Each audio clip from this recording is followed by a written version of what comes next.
And the throwback Puti of the week goes to Salma Hayek. That's right, Putis, we back with episode 3 of my new series I like to call Throwback Puti of the Week, where we pay homage to some of the throwback band Putis from back in the day. This is our third episode so far. Episode 1 was on Vita Guerra and episode 2 was on Gloria Velez. Go check those out. But in the comments, I got nothing but requests to cover Salma Hayek and her story. So if you just so happen to be a cari freco that was a teenager in the 90s or 2000s, then you definitely remember this bad Puti. But this wasn't no regular schmegular Puti, yo. Nah, this was A-list celebrity Totinsky right here, yo. That's right. And for y'all youngins, we gonna speed you up to game real quick. So let's get into her Puti-mentary.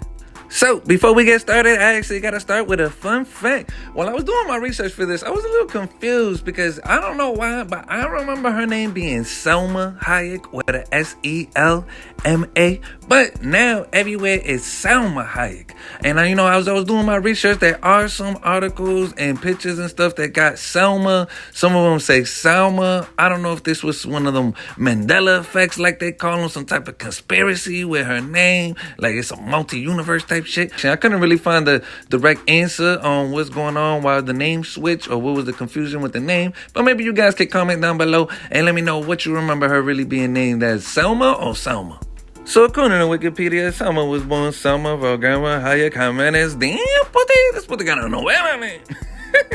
And she was born on September 2nd, 1966, which makes her a Virgo. Okay, Puti, I'm a Sagittarius, baby. We get along. Actually, I think I get along with all the signs because we the best signs. But she was born in Veracruz, Mexico to Lebanese and Spaniard parents. That's a tremendo mezcla right there. That's another fun fact. I did not know my whole life. I thought she was just straight 100% Mexican. But apparently she was born in Mexico, but she's 50% Lebanese and 50% Spaniard. So Salma got her first big break in acting way back in 1989 when she landed the lead role of the Mexican novela Teresa. And she was on there for 2 seasons from 1989 to 91. And this series right here got her lit in Mexico.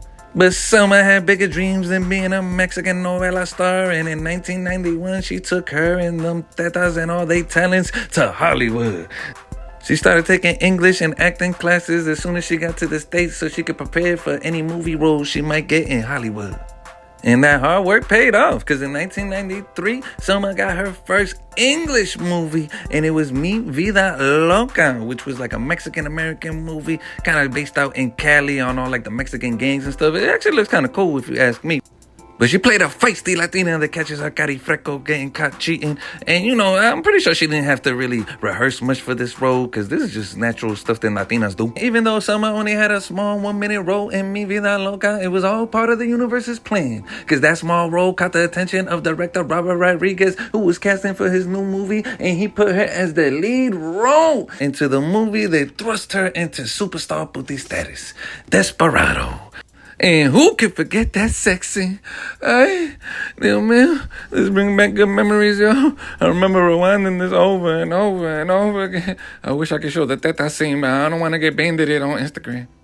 But if you ask me, Selma's most iconic and legendary sexy movie role has to be 1996's From Dusk Till Dawn, where she played a sexy stripper zombie Puti. I don't know what she was supposed to be, but she looked good. I mean, look at her. Damn, Puti. This right here is what launched her into goddess Puti status. Because it was like, we knew she looked good, but we didn't know she looked this good. Like, look at that cuerpo. Ay, Dios mío.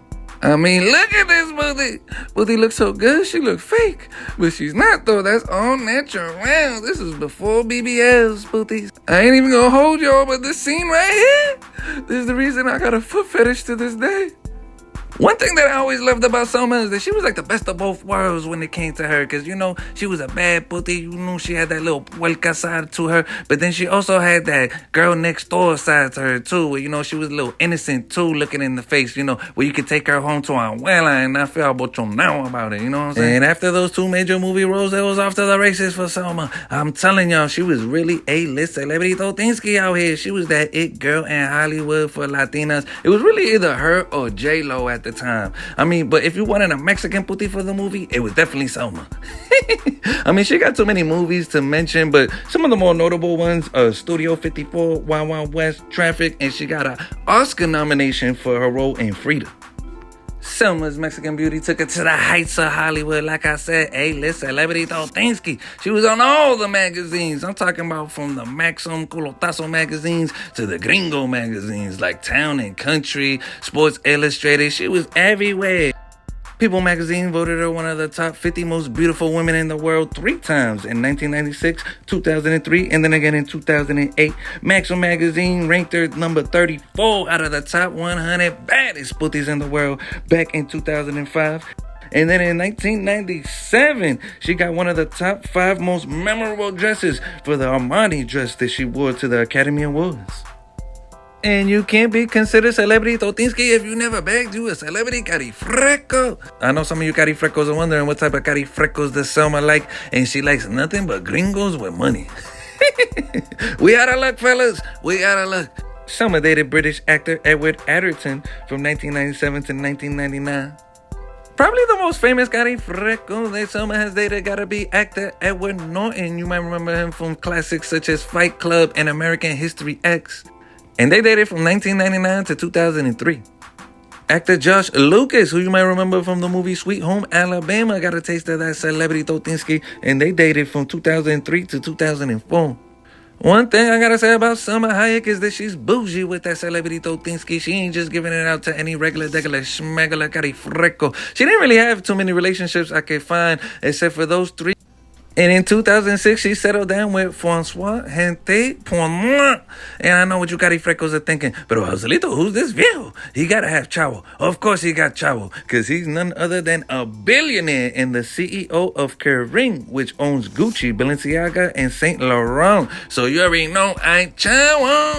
And Selma did what any respectable bad puti would do with some sense. When you beg you a billionaire viejo that's about to die soon and is enchulado with your tonto, you do what any logical puti would do.